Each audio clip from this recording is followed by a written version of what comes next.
Welcome back, do-it-yourselfers. I am your internet electrician, Terry Peterman, and welcome to my home at electrical-online.com and of course my videos right here on YouTube.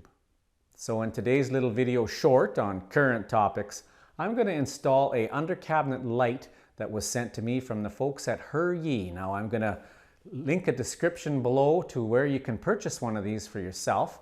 And I found a perfect location to put this in. I'm going to show you where that is. It's over by my tool cabinets there where I have just an ordinary desk lamp that I kind of rigged up to be some light for my toolbox over there. So I'll show you that location. First I'll show you the fixture again from Huryee. I will link a description of it and as well as where you can buy them on Amazon for yourself. But here it is. Just a short little 12-inch under cabinet light.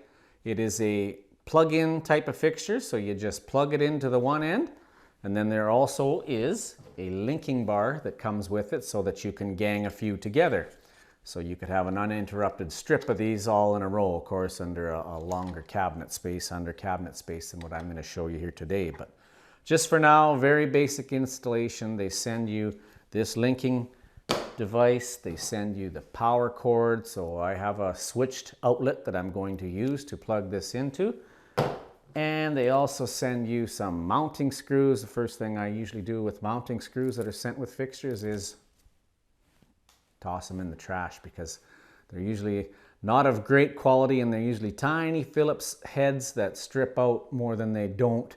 And I'm screwing this into some melamine board, so I'm going to get myself a couple of small Robertson screws and that's what I'm going to use to mount this. So let's get started.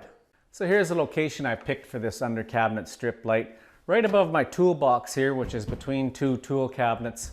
And it gets kind of dark in here, so what I had done is I retrofitted an old desk lamp here that I have on a switch behind here.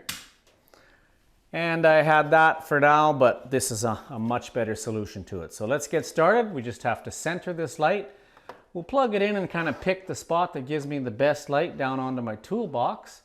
And then we'll use the cord, run it in behind there again and plug it in as is this desk lamp. All right, I've turned down a little bit of my studio lighting in here just so you can get a bit of the effect of this light, how it's going to be above my toolbox. And I just wanted to tell you a little more about this fixture. It's got two settings, a low and a high as far as brightness goes, and the middle position is off. And then it's got three light output settings. So one is cool white, one is NW, which I assume to be normal white or neutral white, and then a warm white setting. So anything I'm working on, I prefer cool white.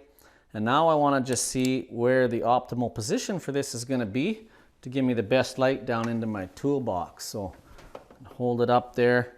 Now if it's forward enough, that gives me good light into the drawers. And if I go too far back, there'll be a shadow in them. So I think it's going to be out near the front here. That does it. Keeps that drawer in full light. And just center it here. I'll use two Robertson screws I found in my toolbox or in my parts bin. So we'll measure the holes, make sure we center it, and then I'll strap that power cord up into place. Runs in behind there to my switched outlet, so it'll be on a switch. So let's measure it up, mark those holes, and get this thing mounted. So you always want to take pride in craftsmanship, and you always want to make sure you're in the center or it shows. So what I had to do is measure the overall distance of this shelf underneath here, and that was 27 3/4 of an inch, and then find my center point, which is 13 7/8. I took off 6 inches on either side because the fixture is 12 inches. And then I measured back from the lip to make sure it's going to be the same distance from the front. Center it between those two marks. And I used a water felt there for a grease board so that's not permanent marking up there. And hold it in place. First get the one side started.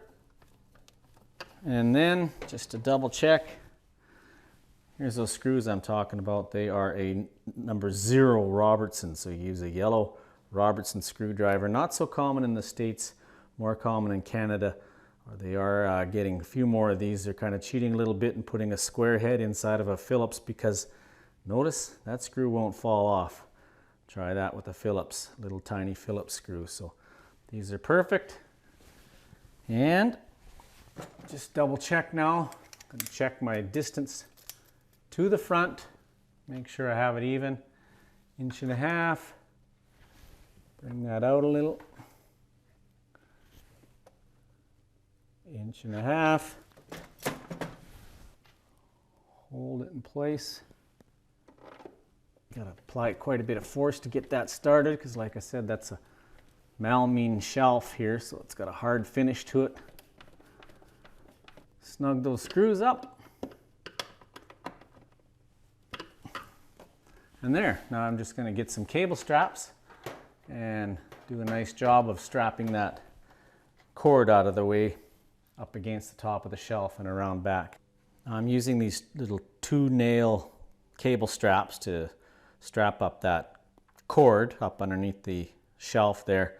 But you'll notice these are quite long nails and my shelf is only 5/8 of an inch thick. So what I'm doing is just pounding them in, starting them with the nail head, and then I'm cutting them off to the right length and pounding them in the rest of the way. So I start it, pull it out, cut the nails off, and then pound them in the rest of the way. You don't have to use these kind of straps. There's many different straps out there, but these are the ones I had handy. Use a good lineman pliers. Got strong enough jaws to cut nails with. When you're buying a lineman plier for electrical work, make sure you get a 9-inch plier. Much more leverage, and one more should do it. And there you have it. The light fixture is installed. The cord is strapped up in place and plugged in to my switched outlet in behind here. So let's give it a try. Works as it should.